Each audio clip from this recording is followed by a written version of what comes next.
आज हम अपनी आईसीटी का पार्ट 9 लर्न करेंगे। इससे पहले हमारी 8 वीडियोस की बन चुकी हैं आईसीटी के। यह हमारी पेपर 1 की यूनिट 8 है। तो चलिए स्टार्ट करते हैं। स्टार्ट करने से पहले अगर आपको मेरी वीडियो अच्छी लगे तो प्लीज़ लाइक कर दिया करें एंड सब्सक्राइब माई चैनल। तो चलिए स्टार्ट करते हैं। आज हम जानेंगे कंप्यूटर हार्डवेयर कि व्हाट आर कंप्यूटर हार्डवेयर, क्या होते हैं। Hardware refers to the external and internal devices and equipment that enable you to perform major functions such as जैसे input, output, storage, communication, processing and more. There are two types of computer hardware, external होती हैं और internal. Two types के होते हैं computer hardware, external और internal. The hardware can be classified into CPU and peripherals. तो आज हम जानते हैं कि CPU के बारे में और CPU के अंदर जो भी सब कॉन्सेप्ट हैं उसके, तो वो हम क्लियर करते हैं। तो कंप्यूटर के वे भाग जिन्हें हम देख या छू सकते हैं उन्हें हार्डवेयर कहते हैं। तो आप जानते हो जैसे हमारे कोई हम फ़ोन ले रहे हैं या लैपटॉप ले रहे हैं, सॉफ्टवेयर वो होते हैं जो हमारे इसके अंदर जिस भी सॉफ्टवेयर से हम कोई भी लर्न करते हैं, सॉफ्टवेयर से कुछ चीज़ जो डाउनलोड करते हैं, जो भी हमारी, पर जो हार्डवेयर हैं वो जिसको हम टच कर सकते हैं, जिसको हम देख सकते हैं, ये सब होते हैं। ये कंप्यूटर के भौतिक भाग होते हैं जिनसे मिलकर हमारे कंप्यूटर का शरीर बनता है। जैसे कि कीबोर्ड हो गया, माउस, कैबिनेट, मॉनिटर, प्रिंटर, ये सभी हार्डवेयर हैं। आप जानते हैं CPU is central processing unit. A central processing unit or CPU is electronic machinery that carries out instruction from program that allow a computer or other device to perform its task. तो जो क्या करते हैं, ये एक computer को task करने के लिए, परफॉर्म करने के लिए जो अलो करते हैं। ठीक है। CPU is a microprocessor that can note the execution of program instruction. The CPU perform the following function. जिन फंक्शन पर सीपीयू काम करता है वो कौन से हैं? अर्थमेटिक ऑपरेशन हो गए, input output operations, logical operation and data manipulation. ये तो इसके मेन फंक्शंस हैं जिन पे परफॉर्म करते हैं। पर जो मेन सीपीयू के कंपोनेंट हैं, जो भाग हैं इसके मेन, वो कौन से हैं? पहले हम एक बार इंग्लिश में लर्न करते हैं, फिर हिंदी में जान लेंगे। First is arithmetic logic unit. Arithmetic, जो कि जैसे नाम से ही हम जानते हैं कि इसमें अर्थमेटिक का जो भी गणितीय काम होगा वो ALU में होगा। ALU is short form of arithmetic logic unit और ये सीपीयू के complement. It performs various calculations such as addition, subtraction, division, multiplication and comparison. तो ये सब जो आएंगे ये अर्थमेटिक लॉजिक यूनिट में, जैसे कैलकुलेशन हो गया, addition, subtraction, division, multiplication, comparison, तो ये सब हमारे अर्थमेटिक लॉजिक यूनिट में ALU में आते हैं। Second is a control unit. CU is a short form is coordinate the hardware, the flow and execution of data and instruction that are fed into memory or main storage from CPU। ये क्या करता है, जो भी data है उसको memory में, जो हमारी थर्ड आएगी, जो मेमोरी यूनिट होती है, मेन स्टोरेज मानी जाती है जो CPU की, तो वो उसमें इसके जरिए उसमें इंस्ट्रक्शन भेजी जाती है। जैसे ये थर्ड है, अब जैसे memory unit, main storage, it holds data, instruction, intermediate result and final result that are ready for output. इसमें जो होता है फाइनल रिजल्ट होता है जो कि आउटपुट के लिए, जिसके जरिए आउटपुट आता है। ठीक है। The data and instruction are passed from main store into ALU and from the storage device under control of CU। ठीक है। ALU के द्वारा होता है और फिर स्टोरेज जो डिवाइस होती है वो कंट्रोल किसके होती है? CU के under. CU is a control unit. ठीक है। अब हम हिंदी में जान लेते हैं एक बार। CPU का फुल फॉर्म है सेंट्रल प्रोसेसिंग यूनिट। यह कंप्यूटर का एक छोटा सा लेकिन महत्वपूर्ण भाग होता है जो कि एक चिप के समान होता है। यह कंप्यूटर के सभी इंस्ट्रक्शन को प्रोसेस करता है और प्रोग्राम के अनुसार परिणाम प्राप्त करता है। ठीक है। CPU के वो मेन फंक्शन है जो हमने पीछे भी पढ़े थे, अर्थमेटिक ऑपरेशन। हिंदी में, क्योंकि ये हिंदी में भी ऐसे ही लिखे आते हैं, कोई हिंदी में इसका अलग कन्वर्ट लो, जैसे अर्थमेटिक हो गया तो गणितीय ऑपरेशन है, logically or input output operation, data manipulation. इसके आगे देखते हैं हम सीपीयू के कितने कंपोनेंट हैं, भाग हैं। 3 मेन होते हैं, मेमोरी यूनिट, सेंट्रल यूनिट और अर्थमेटिक लॉजिक यूनिट। तो सबसे पहले अर्थमेटिक जानते हैं। एएलयू का पूरा नाम अर्थमेटिक लॉजिक यूनिट है, अर्थात गणितीय और तार्किक इकाई। एएलयू सीपीयू का वह महत्वपूर्ण भाग या कंपोनेंट जहां प्रोसेसिंग के दौरान निर्देशों को वास्तविक क्रियान्वयन होता है। इसका प्रयोग अंकगणितीय और तार्किक गणना के लिए किया जाता है। Second is a control unit. Computer से जुड़ी हुई सभी डिवाइसों व उनके सारे कार्यों को नियंत्रित करता है।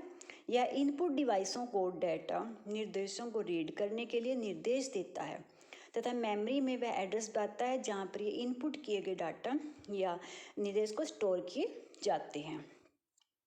Third is a memory unit, जो कि मेन स्टोरेज होती है।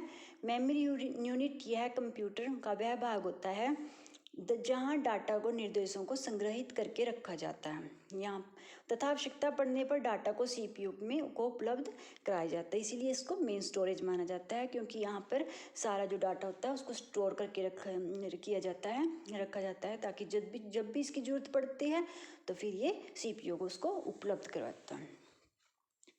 सेट ये भी सीपीयू के पार्ट हैं जो भी सीपीयू में होते हैं। Set of registers, a processor register, CPU register is one of a small set of data holding place that are part of the computer processor. ठीक है, एक स्मॉल सेट होता है जो कि डाटा होल्डिंग करता है। ठीक है, डाटा को होल्ड करता है। ए रजिस्टर में hold an instruction, a storage address और any kind of data. Data में कोई भी डाटा हो सकता है, कोई इंस्ट्रक्शन या स्टोरेज डिवाइस, जो भी एड्रेसेस होते हैं, जैसे कि such as a bit sequence और इंडिविजुअल कैरेक्टर। जो बिट स्क्वेंस होती है, इंडिविजुअल कैरेक्टर होते हैं। और some instructions specify register as a part of the instruction. अब हिंदी में देखते हैं। Set of register, CPU register को प्रोसेसर रजिस्टर के नाम से भी जाना जाता है। कंप्यूटर में रजिस्टर डाटा स्टोर करने के लिए सबसे छोटी इकाई को कहा जाता है। यह सीपीयू यानी कि माइक्रो प्रोसेसर के अंदर होता है। रजिस्टर में डाटा बिट की फॉर्म में रखी जाती है। ये बिट की फॉर्म में जो भी है बिट बाइट जो भी है, इसको हम आगे के भी जो भी है इस सबको आगे लर्न करेंगे। तो जिसमें बिट की फॉर्म में रखी जाती है। डाटा कुछ भी हो सकता है, कोई इंस्ट्रक्शन हो सकते हैं, कोई करैक्टर हो सकता है, कुछ भी हो सकता है। सेकंड आगे है मदरबोर्ड। कि मदरबोर्ड क्या होता है। मदरबोर्ड ही कंप्यूटर का वह भाग होता है जिसमें कंप्यूटर के सभी डिवाइस जुड़े रहते हैं। कि मदरबोर्ड है जो यही कंप्यूटर का भाग होता है, वो जिसमें सभी जितनी भी डिवाइसेस होती हैं वो मदरबोर्ड में ही जुड़ी होती हैं। जो कि डिवाइस कंप्यूटर से कनेक्ट होते हैं, जितने भी डिवाइस हैं, मतलब कि जो भी कंप्यूटर से कनेक्ट हो रहे हैं वो मदरबोर्ड के जरिए ही जुड़े हुए होते हैं। मदरबोर्ड उन्हें पावर सप्लाई करता है। कंप्यूटर से कनेक्ट डिवाइस को मदरबोर्ड ही मैनेज करता है। मदरबोर्ड के द्वारा ही कंप्यूटर में एक डिवाइस दूसरी डिवाइस से कम्युनिकेशन कर सकते हैं। एक डिवाइस से मतलब दूसरी डिवाइस में कम्युनिकेशन होता है तो वो मदरबोर्ड के जरिए ही होता है। A motherboard is a printed circuit board, PCB is a short form, is a printed circuit board that creates a kind of backbone allowing a variety of components to communicate and that provide different connectors for components such as the central processing unit, graphic processing unit, memory and storage. Buses in CPU, ये buses जो होती हैं CPU में बस होती है, वो क्या होती हैं। कंप्यूटिंग की भाषा में बस फिजिकल कनेक्शन का एक ऐसा समूह होता है जो तार, सर्किट इत्यादि से मिलकर बना होता है, उसे कहते हैं बस। कम्युनिकेशन को पूरा करने के लिए विभिन्न हार्डवेयर को एक दूसरे से जोड़ता है। तो ये होते हैं। ठीक है, आगे हम ये वर्ड इंग्लिश में लर्न करते हैं। ए सिस्टम बस works by sharing data and other information between various aspects of the computer hardware. For example, if you plug a universal serial bus USB device or connector into your computer, the system bus recognizes that data and takes it to the computer central processing unit. ठीक है, तो ये तार circuit से जो भी जुड़े होते हैं मिलकर इनसे बना होता है। आगे हम देखेंगे इसकी पेरिफेरल डिवाइसेस क्या होती हैं। पेरिफेरल डिवाइसेस पहले जानते हैं क्या होती हैं। कंप्यूटर पेरिफेरल कोई भी बाहरी डिवाइस है जो भी बाहरी डिवाइस होती है जो कंप्यूटर के लिए इनपुट और आउटपुट प्रदान करता है। उदाहरण के लिए कीबोर्ड, माउस इनपुट पेरिफेरल हैं, जबकि मॉनिटर और प्रिंटर आउटपुट पेरिफेरल हैं। क्योंकि इनपुट देखो, जब इनपुट होते हैं जो भी जैसे माउस और कीबोर्ड हो गए, ये हो गया हमारे इनपुट, ठीक है। इनपुट क्या होते हैं, जिसके के जरिए हम इसमें डाटा, अब हमें कुछ भी सर्च करना है कंप्यूटर पे तो हम इनपुट के जरिए उसमें डालेंगे। फिर जब हम किसी भी स्क्रीन से देखते हैं, प्रिंटर से जो भी हमारे पास निकलता है वो उसकी आउटपुट प्रोसेसिंग होती है। तो ये होते हैं पेरिफेरल डिवाइसेस, ठीक है। अब हम जानते हैं जो भी पेरिफेरल डिवाइसेस हैं वो कौन सी हैं। जैसे इनपुट, आउटपुट, स्टोरेज डिवाइसेस होती हैं मेन, तो वो जानेंगे। पहले हम एक बार इंग्लिश में लर्न कर लेते हैं। Peripheral devices, an input output unit of a system that feed data into and और receive data from the central processing unit of a digital device. Input device एक ऐसी इलेक्ट्रॉनिक डिवाइस होती है जिसके द्वारा हम डिवाइस में डाटा एंटर करते हैं। बस इनपुट को आप करना है, इन से आपको ध्यान रखना कि जो भी हम एंटर कर रहे हैं किस चीज़ में, तो वो होती है इनपुट डिवाइस। यह कंप्यूटर का एक पार्ट है जहाँ हम जिस किसी भी डिवाइस के द्वारा कंप्यूटर या पर्सनल कंप्यूटर में कुछ भी इनपुट करते हैं उसे इनपुट डिवाइस कहा जाता है। इसके उदाहरण है keyboard, mouse, scanner, microphone, light pen. तो वो है हमारा जरिया है। कई बार हम कीबोर्ड से भी करते हैं, कई बार माउस से भी कुछ हम एंटर कर रहे हैं। तो ये सब जो है इनपुट डिवाइसेस हैं। और अब है आउटपुट डिवाइसेस। वो डिवाइस हैं जो कंप्यूटर के इनपुट डिवाइस द्वारा दिए गए निर्देशों को प्रोसेस होने के बाद जिस डिवाइस में उसका परिणाम हार्ड कॉपी के रूप में प्रिंटर, सॉफ्ट कॉपी, मॉनिटर पे दिख जाता है, जो भी हमें आदि प्रदान होता है, वह आउटपुट डिवाइस कहलाता है। आउटपुट डिवाइस डेफिनेशन क्या है? A piece of equipment hardware which gives out the result of the entered input. में जो भी एंटर्ड हुआ है इनपुट में वो हमें जो आउटपुट जो भी मिलता है उसके बाद, चाहे हम प्रिंटर के जरिए मिले और चाहे हम मॉनिटर में देखें। तो once it is process convert data from machine language to a human understandable language. क्या करते हैं ये? देखो, जो हमारा कंप्यूटर है वो तो हमारी मशीन लैंग्वेज समझता है, तो हम उसमें एंटर करते हैं, बट जो हम अंडरस्टैंड करते हैं उसमें हमें अपना आउटपुट मिल जाता है। इस called an output device. For example जैसे प्रिंटर हो गया, मॉनिटर हो गया, ठीक है, एक्सेट्रा।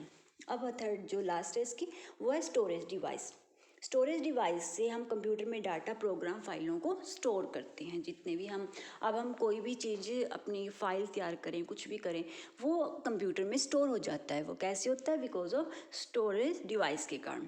यह एक हार्डवेयर उपकरण है जिससे डाटा स्टोर और पुनः प्राप्त करने के लिए उपयोग होते हैं, क्योंकि हम उसमें स्टोर कर देते हैं और जब हमें ज़रूरत होती है फिर हम उसे ओपन करके देख लेते हैं। तो स्टोरेज डिवाइस कंप्यूटर में हार्डवेयर उपकरण होता है। हार्डवेयर उपकरण से हम लोकल फाइल और प्रोग्राम को एक्सेस करते हैं। कंप्यूटर स्टोरेज डिवाइस डेफिनेशन एक बार इंग्लिश में लर्न कर लेते हैं। A hardware device which can be use to store digital data and applications which may be in the form of images, video, audio, etc. is called a storage device. It is a key component of a computer and the hard drive is one of its example. जो hard drive है वो इसका एक example है storage device का। तो ये थी हमारी आज की वीडियो। अगर आपको अच्छी लगे तो प्लीज़ लाइक कर देना। Thank you.